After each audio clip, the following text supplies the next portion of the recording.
Welcome to part 6 of the Cyber Essentials blog series, Top 7 Things You Need to Know Before You Start Your Assessment.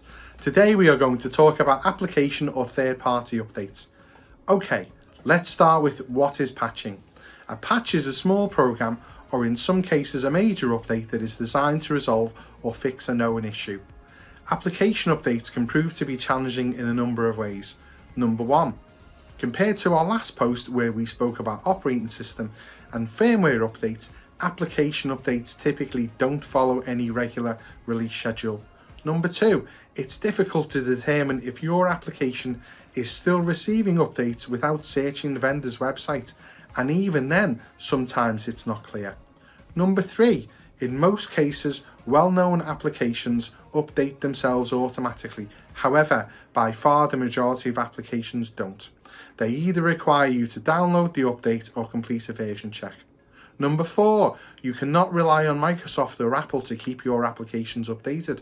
You will need to manage this process yourself.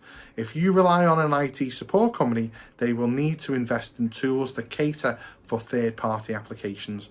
Why is it important to patch your programs? Generally speaking, third-party updates or lack thereof contribute to a high number of cyber attacks. At the sake of repeating myself, based on last week's video, it's very difficult, if not close to impossible, to create a program that does not have any vulnerabilities.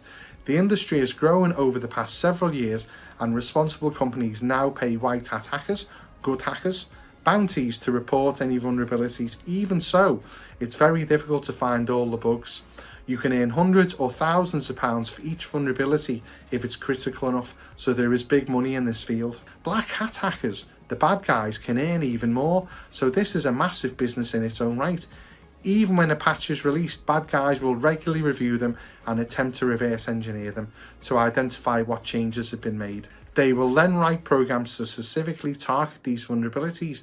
This can happen as quickly as several hours or several weeks. Let's talk about Cyber Essentials. All applications must be supported and be receiving regular security updates, and again, the 14-day rule applies to high and critical updates. Therefore, it's important you regularly review which applications you have installed on your computers and mobile devices.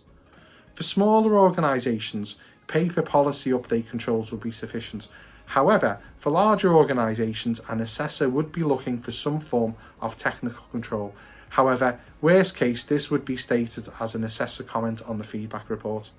You will need to list applications that are constantly in use across the organisation, and don't forget, this also includes mobile devices. In section 8 of your Cyber Essentials question set, if you have mobile devices in scope, you will likely select Control B. Only allow application software from a whitelisting. This goes on to ask you to implement controls to manage installed applications. This control doesn't apply to normal computing devices, as they typically have full-blown antivirus installed. Final words, in particular for Cyber Essentials, applications represent a major risk, so pay particular attention to implementing a robust update process.